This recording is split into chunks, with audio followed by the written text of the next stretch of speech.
আসসালামু আলাইকুম। মেয়ের কবর দেখার জন্য মা কবরস্থানে চলে আইছে, দুই চোখ দিয়া পানি ফেলাইতেছে। একজন মা বাবার জন্য সবচেয়ে বড় কষ্ট কি জানেন? মা বাপ জীবিত অবস্থায় যখন সন্তান মারা যায়। আজ মা জীবিত আছে কিন্তু সন্তান পৃথিবীর বুকে নাই। যে কবরটা দেখতে পেতেছেন এটা হচ্ছে আমার মা, আর এটা হচ্ছে নানি। অজরে শুধু দুই চোখে পানি ফেলাইতেছে। 3-4 দিন ধরে অস্থির যে আমার মেয়ের কবর দেখতে যাবো। আমার সাথে বলতেছে, গিরগির করতেছে, তো বললাম সমস্যা নেই, আমি নিয়ে যাবো। আসার পর যেটাকে ভিতর থেকে বলে কান্না আর রাখতে পারতেছেন। নানির ভিতরে খুব একটা কষ্ট, কারণ এটা হচ্ছে 2 নম্বর মেয়ে, পৃথিবীর বুকে নাই। মেয়ে হারানোর যন্ত্রণাটা বুঝতেই পারেন।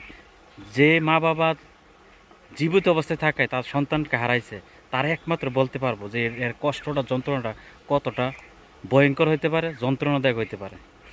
ওই যে আমার মায়ের কবর, আর এটা হচ্ছে নানি, দুই চোখ দিয়ে শুধু পানি ফালাইতেছে।